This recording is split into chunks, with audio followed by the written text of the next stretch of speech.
All right, we're here today with a good friend of mine, Juan from Beers and Cameras, and this is going to be a little bit of a bonus episode for you guys. Normally I'm posting every 2 weeks, but Juan has something that we'll talk about in a little bit that I'm really excited about, excited for him, and so we wanted to talk about that. But first, Juan, can you tell me a little bit about yourself, kind of where you came from, what you started with Beers and Cameras, and a little bit about your passion for photography? So I founded Beers and Cameras with a buddy named Pacholo.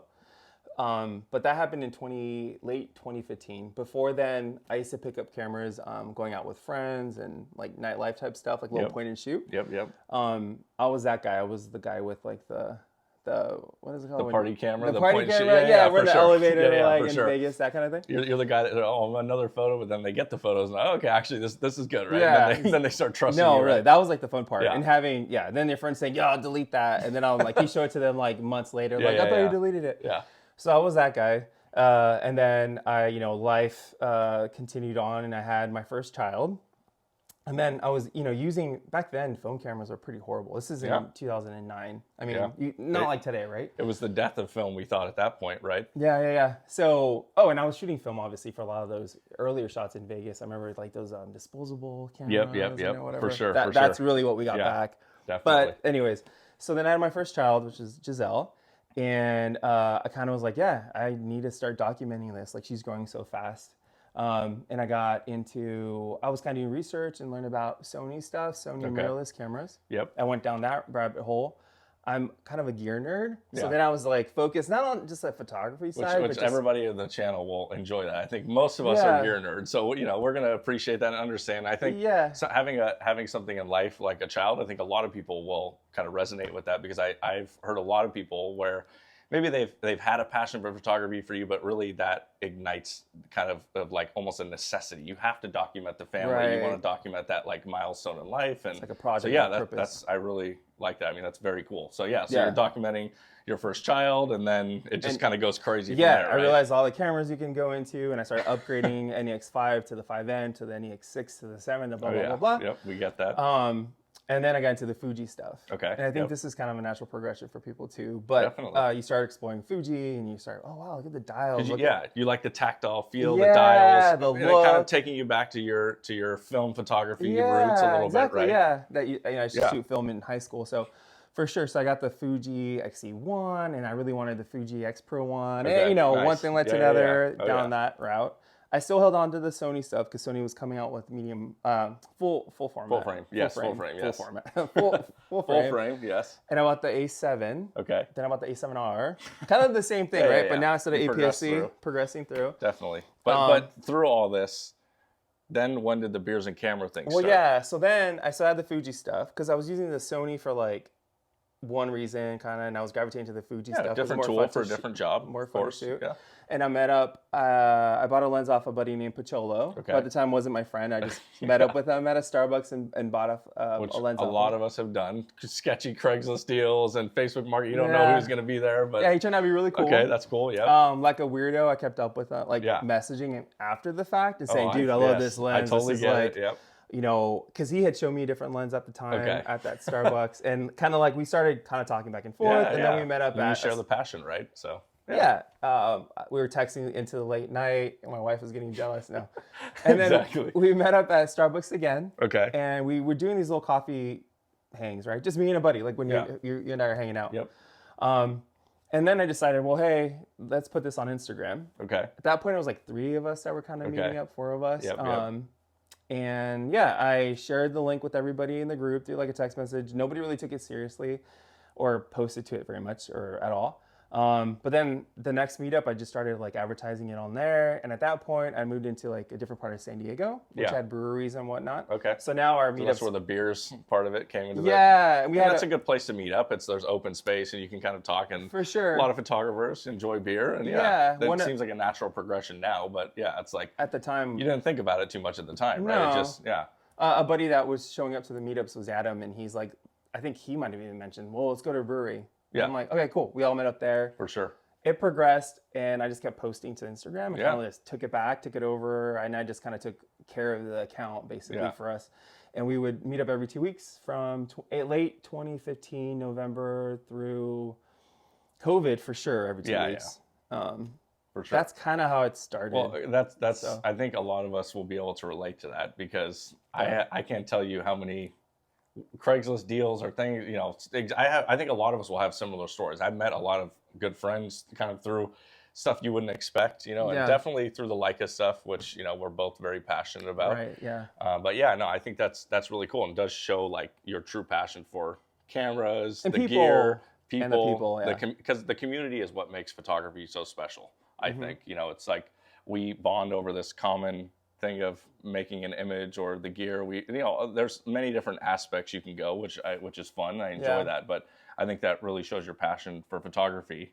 But what we want to know about is how you got your start in Leica. I mean, that was obviously, I mean, for me, that was also a natural progression from Fuji with the tactile dials and kind of film cameras. You know, I had a local camera store near me, actually really close, about 5 minutes. It was closer to walk there than it was to drive, to give you guys an idea. So this is not a good thing, right? If you're a gear addict like we are. So, you know, I would ride my bike down there or whatever, and I'm like, what is that mechanical thing? What is that Leica thing? You know, I'm like, why are they so expensive, right? But the first time you hold this in your hand, if you appreciate fine mechanical things, regardless of the photo making, you go, wow, this is like, you know, you've never felt anything so dense and solid in cameras, right? Even, I mean, there's a lot of, you know, your Nikon Fs and things like that are very well built. I would say it's similar to this, but I think just the form factor of the Leica, and especially for me, it was the M3 that I fell in love with, but really just that kind of mechanical perfection. You know, you fire the shutter for the first time, you put a roll of film through it. So the M3 is kind of how I fell in love with Leica and through that camera store. But how about you? Where was your first experience with Leica and how did you fall in love with it? Mine, it was Pacciolo. Okay. So my buddy, he's got some nice stuff for sure. Yeah. Shout out to Pacciolo. He's got some nice Leicas. For sure. I believe he's my my gateway. I guess he exposed me to it. So he was bringing his like M9, M9 monochrome. Even. I'm probably gonna get that part wrong. And we're out shooting, just him and I, out in Old Town in San Diego. And I had my Sony A7S, which is an amazing camera, first generation camera. I think that's a cool camera to have. And I just don't get it. What are you shooting? Like, let me shoot. What's a rangefinder, right? Like, why would you focus manually? At first, it makes no sense. But especially then you when start I'm holding, to get into it. Yeah, you're holding what you think is the most technical, latest and greatest. Exactly. Yes. And I'm like, why are you holding this older camera? That it's not, no autofocusing, no live viewfinder, nothing. He let me shoot it in Old Town. I remember the shots. I remember the red, the shutter speed indicators in red. It just is red, and that doesn't even have LED frame lines. I mean, that's normally illuminated frame, so it's a very analog. And the screen analog. is basically. I love that M9. There's one right here. The screen, I mean, basically, you know that you took a photo. Right. That's it. You can't tell anything else, and you can adjust menu settings. But again, it's even at that time, it would have been a few years old. It seems so archaic, right, compared to the Sony, right? Oh, for sure. But yeah, so I kind of got it. I understood. I'm like, wait, so when the ghosting of the images, whatever those are aligned, that's what's in focus, and it was a cool concept, right? And I walked away from that experience just thinking about that camera, honestly, and then seeing it. Thoughts. Yeah, he's a buddy of mine, so I kept seeing it at meetups, and then I wonder. Eventually, actually, my first camera that was similar wasn't even a Leica. It was the Epson RD1. I couldn't afford the Leica. Yes. Right? So I sought after that camera, which I still own. Nice. And that's a really cool. Yes. If you guys don't know what an Epson RD1 is, you should look it up. Basically, the guy that oversees all of M for Leica essentially told myself and a group of us that he didn't think the Leica M would exist had that camera not existed because all the engineers and stuff at the time really kind of thought that a rangefinder digital was not possible. And then they get this email from someone at Epson going, hey, by the way, we built a rangefinder and they're like, what? Excuse me? Yeah. And that's really what gave Leica the kick to make the M8 at the time and then to where we are today, which is pretty kind of an amazing story. So that is kind of cool. We should do an episode on that camera sometime. That would be fun. Let's talk about that. Brought it. Okay, that'll be a future episode for sure. But that is still, you hold up that camera and it has so many firsts to it that you're like, what the hell? They're doing this now. And some stuff that you think that they should implement now. Like I wish if they did a D where you like advance the shutter. So anyways, we'll talk about that more in another episode. But yeah, okay. So the Epson RD1. Yes. And then from that, I ended up getting a M9 and M cameras, like film cameras in between. Of course. And it's a slippery slope. And then honestly, I just fell in love with Leica. I fell in love with how it makes you shoot, how it makes you want to shoot, how when you hold it, you appreciate it. You feel like, wow, I am like so lucky. When this is sitting on the shelf, does it not make you want to go out and make photos, right? I mean, 1,000%, that's for me, yeah. which I talk about in my last video, you know, and I think a lot of people don't understand until they use one, until, and to be honest, I tell people like the M is the world's greatest camera for like 5% of photography, which can be true, but I feel like it does make me want to go out and make photos. When I go out to shoot for myself, it's an M, right? So do you kind of feel that as well? No, definitely. So because I shoot mostly, like, if I'm not doing stuff for promos or whatever, a lot of documenting my family. Yeah. And shooting, I'll have a lot more capable camera. I always do have a more capable camera. You know, I have SLs and things like that. But I always gravitate to like the simplicity of a digital rangefinder or a film rangefinder for the way it makes you shoot, the way it makes you look at the world. And it sounds cliche, but it's the truth. Yeah, because it forces you to shoot a certain way. That you need to approach things differently. You need to be aware of the minimum focus distance and how that's a challenge, but like a phone want to overcome, and the rangefinder, and how you can see other parts of the frame through your other eye by keeping it open and kind of anticipating things. Yes. And with kids, that's key. Yeah. You're kind of like, so I like hearing this because it reaffirms that I'm not a crazy person. I mean, maybe I guess I am still a crazy person, but like you saying that, dude, it makes me, you know, I can tell that you're very in tune with the M, because that's what I tell people. You know, the M can be very frustrating at first. It can be off-putting. Some people, and the Noctilux lens, the M's, things like this, it can be initially difficult to use. The barrier of entry can be a little higher, but I tell people, you know, there's some techniques you can do to make things easier, and then you slowly work your way into shooting more wide open apertures and being more confident in your focusing. And I think that's, I mean, just hearing you say that's really cool. I mean, it's like my last video, I was literally just talking about all those different things, and it's cool to hear that. And I think a lot of us kind of resonate with those feelings. Crazy. Yeah, you're 100% not crazy. We are crazy, but in a good way. Yeah, you know? I mean, there could be worse things that we could be crazy about, right? Yeah, for sure. Like, it's not a camera I would hand to my mom and be like, "Here, take a photo of me." You know, you definitely need to learn it and master it. And kind of like driving a. We love cars. You definitely are into cars. We love mechanical things. We love mechanical things, and driving a stick versus driving an automatic, driving a whatever. Like it, you go on a mountain drive in a stick, and you do this road that you've driven before in a in a SUV or something. Casually, you drive in like in a nice sports car, man, and you feel like you've accomplished something. Yeah, like, you feel a connection. Connection. Because the transmission is a tool to shift gears. The car is a tool to get you from A to B. The camera is a tool to capture an image, to freeze a moment in time.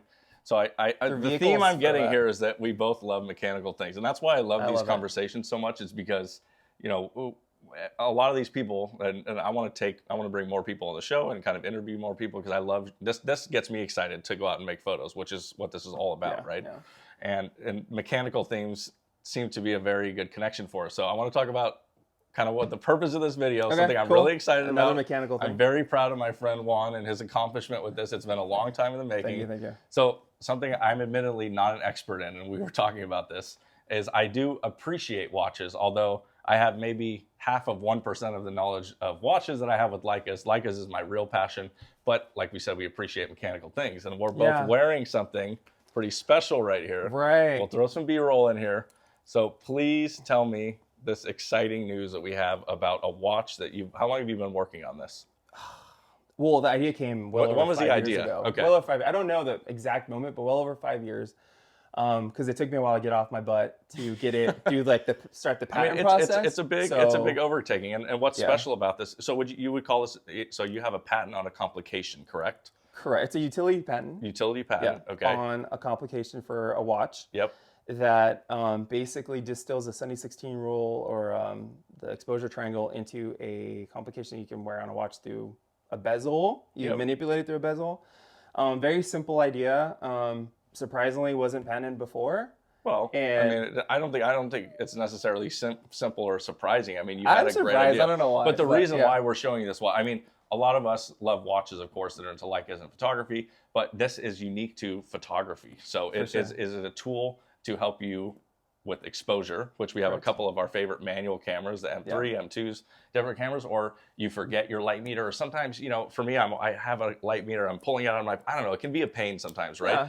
Yeah. And the Sunny 16 rule is great to learn, but then when you're trying to do the math in your head, because let's be honest, we don't like to shoot at f16. No, right, exactly. Doing the math is possible, but it takes a little bit. Right. So this allows you, as I understand it, to basically do the math once with the watch, and you set, and then it gives you all your settings similar to a light meter. It's a really, like you said, in a way, it's a simple concept, but it's really ingenious. So I want to talk about how it kind of allows that and really how it integrates into the watch. So can you explain to me a little more of how it works? Right. So it has ISO indicators on top and the bottom. There's actually 4 ISO indicators. In lieu of doing ISO, it covers ISO 100 through 800. Okay. In stop. So in lieu of writing 100, 200 on, and 400, 800 on the dial, we do a +1 next to the 100, which signifies 200 speed ISO. Yep. Next to the 400 speed ISO indicator, there's another +1, which is the 800 speed indicator.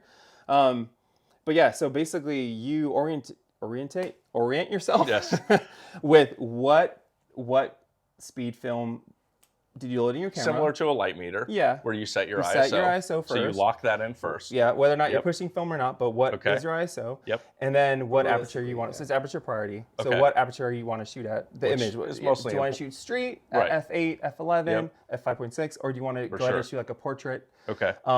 And then you just you turn the bezel to the right. Yep. 16 clicks between 12 o'clock and 4 o'clock. Okay. And you set it to simulating f-stops. 16 clicks f-stops. Okay. Yep, there you go. Understood. So let's say you click it over to 5.6, and it's going to then, because you know what you loaded your camera with, what ISO speed film, you look at that indicator, and it's going to point you to what shutter speed you should have on your camera based on a sunny day or a cloudy day. Or a cloudy day, and then based on your given aperture that you would like to select, correct? Exactly, which is what you select first. So you're setting ISO, then you're choosing aperture, correct? And then the bezel and the design here is telling you what shutter speed to use. And this is based on a sunny 16 or a cloudy f8, let's say. Which basically, EV value. So I believe one is 15 and the one's 11 or 12 for the cloudy day. It's a cloudy day with no shadows. So definitely.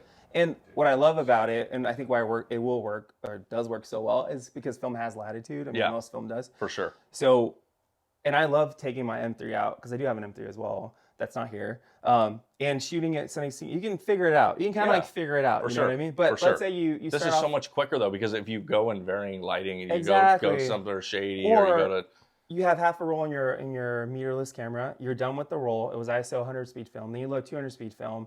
And now the conditions have changed, and now you kind of want to shoot more portraiture, and you were shooting street before. So you want to choose a different aperture. Exactly. Got it. Yep. And you're shooting a different condition. You're kind of like, well, what the hell now? Yeah, I didn't bring my meter. Yep. But this is a clean way, and I think a lot of people... Because you kind of set it and forget it, and then you can kind of adjust. Basically, what you're saying is like, as you want to change aperture depending on what you're shooting, you don't change, and then you're able to basically kind of see, basically on the watch. And what's cool is like, not all of us, but most of us are wearing a watch when we go out and photograph, right? Yeah. So this is not an extra thing you're bringing. It's something we're already wearing. So we're already wearing a watch. So why not make it multifunction? And I think, so the functionality is really cool. And like you said, I mean, I would say it's a little bit like an M. At first, it can sound a little confusing, but once you understand, it does come quite easily. Yeah. And it's kind of like a set and forget thing where you're looking with your aperture. I think that's really cool. Now, the quality seems really nice as well. And honestly, the price point is, I think, very affordable for the quality you're getting and the innovation with the patent and everything. So can you tell us a little bit about who you partnered with and kind of the construction of the watch? Because it is a fully mechanical automatic watch, correct? Mm-hmm. Fully mechanical automatic watch. So I partnered with Nodus, friends of mine out of Long Beach. And I sat with them over a pizza and a beer and told them my idea. They said, shut up, Juan, we want to do this with you.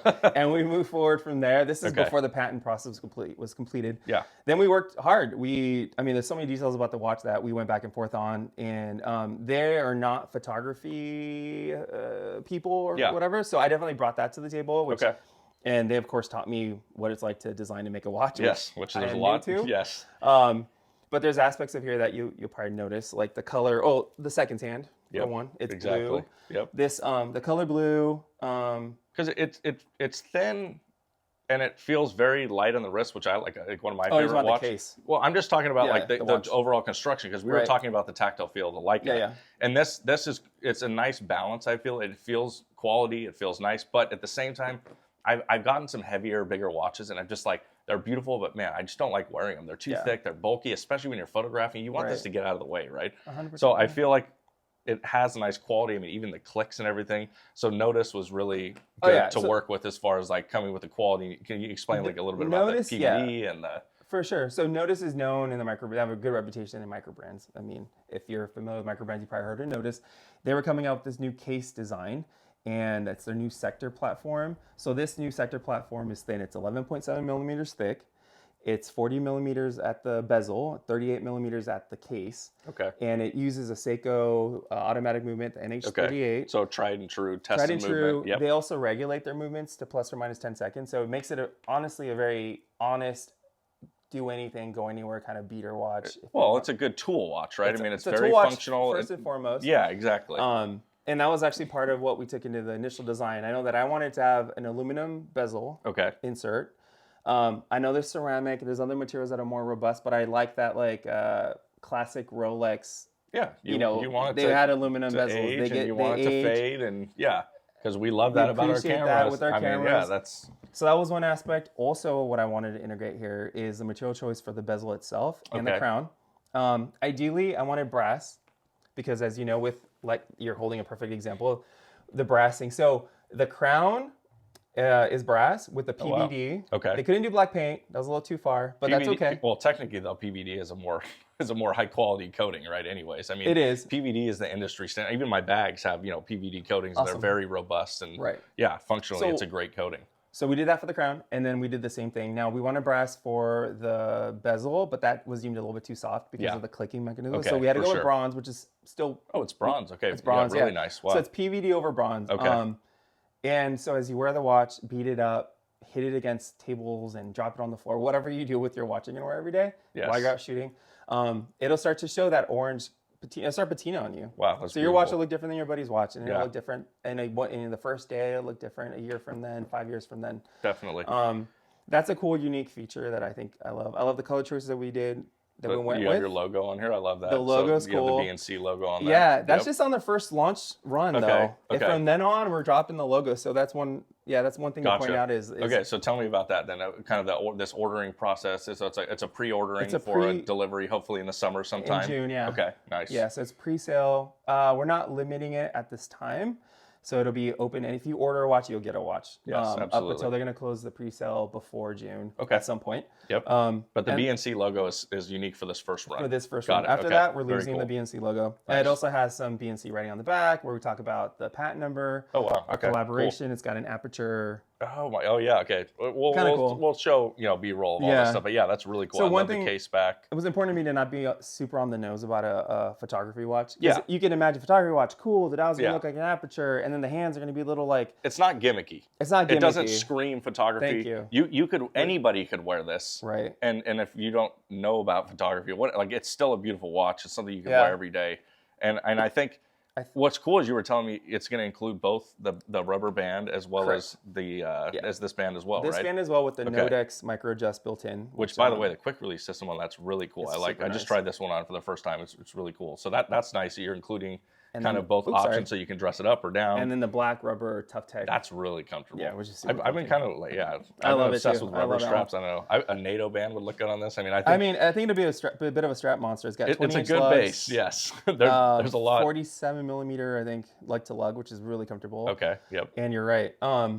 Yeah, first impression was very comfortable when I put it on. It reminded me, I have a Omega Seamaster, the 007 titanium one, which is pretty thin and light, and I wear that watch often because it gets out of the way. So I could definitely see this kind of fitting into that segment where it's functional, it looks really nice, but also at the same time, it can kind of get out of the way and you forget about wearing it. It's very comfortable. Yeah, and it'll just be like your best friend out while you're out shooting film cameras Yes, and digital cameras. Because honestly, so people wear dive watches. You've heard of that. Yes. I mean, there's dive watches, there's dress watches, there's chronographs, but this is like a true photography watch. So you wearing this watch, at least to me, I think it makes a statement as like who you are as a person. You're like, I'm into photography. Definitely. It could be digital or film. It doesn't matter. The exposure triangle is how any image is made. It's the three things that you adjust to make a photo, make a video. Sure. So wearing this watch really, I think, announces that to people and people that meet you. Definitely. You know, like I'm a photographer, so I have a photographer's watch.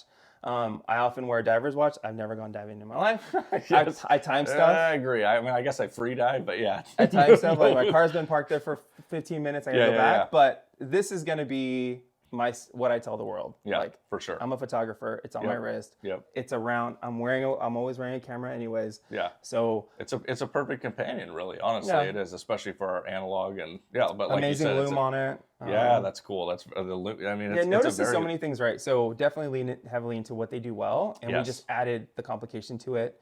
For sure. And some of the color choices are very filmic. So the blue teal, as you'll notice, and this orange come from older, I think 1980s, like beer can, like telephoto lenses with all the depth of field scales. I could the even pinks see and the like reds and Vivitar lenses. Yes, and, that's exactly it. Okay, so that's where we literally got those colors from. That's cool. The white striping that we added on the second hand evokes, so it's not on the nose, but that's kind of like the sprocket holes. Yep. So think about it. Okay. You had talked about today earlier, loading a medium format camera yes, with yes. 35. You'll often expose the sprocket holes, right? For sure, Especially for sure. if you shoot slide It's beautiful. film. Yeah. You'll get something like this effect. So again, not on the nose, not super gimmicky. Just like if you know, you know. That's what I like. It's and again, it's a mechanical thing, which is nice. Truly. I mean, this is built well. This will last like our film cameras a long time. I like that it's not some electronic thing or something. It's not. It's amazing that you implemented it so simply in a way that will last the test of time. Appreciate I think. that. Yeah. I like to think so. For sure, definitely.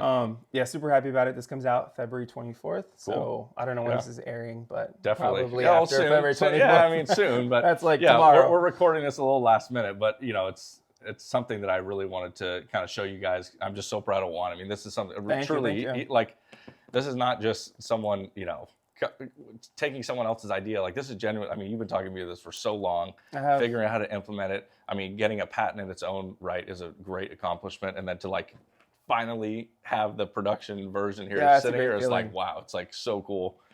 So yeah, is there anything else kind of? I mean, we covered a lot, but I just want to make sure there's nothing else maybe specific. I mean, specific to this. Well, for me personally, I see. This is the first one. I can't wait to see where it goes in the future. I mean, I want, you know me, I'm like, wait, I want you, can you make me a one-of-a-kind, all brass one, raw? I don't want any painting. 100%. Yeah, that's the thing. Those that's are my part. wishes. Someday maybe we'll see some I am stuff. with you. Oh, we have plans for this thing. Yeah, I mean, sure. dial colors, material choices, and it's fun. I mean, I think this is a good starting point, and then I can see myself adding different accompaniments to different cameras, and for sure some of us are insane. I mean, why do we own multiple M3s? It's like there's a reason for it. So I could see myself definitely. I think I might need to make a watch band for one of these when I get mine. I'm hoping you make yours. Yeah, I can't wait to see what you make. Definitely, but definitely exciting, and these conversations always. I'm excited. We're going to do the Epson episode now, so we're going to talk about the RD1. We got to do that. We got to talk about that. I want to hear more about stuff you're passionate about. I want to get out. Maybe we'll shoot. Actually, I would love to photograph with your Epson, and maybe you take out one of my favorite cameras. That would be cool. Dude, that'd be really cool. We could do a swap like that. Yeah. Or if you guys want to see anything else, but seriously, check out Beers and Camera on Instagram, and check out the collaboration. So tell us where can everybody find everything? Nodus's website is where you can pre-order this camera, this watch. Yes, cameras on our mind. February 24th at 9 o'clock a.m. And I'll post everything, of course, with the link in the description. You guys can check that out. But Juan, thank you so much for joining me. I really appreciate it. This was fun. I hope you guys enjoy. We'll throw a bunch of B-roll in here. And man, I can't wait to get mine and start accessorizing it. And yeah, thank you so much. Thanks, man. Definitely.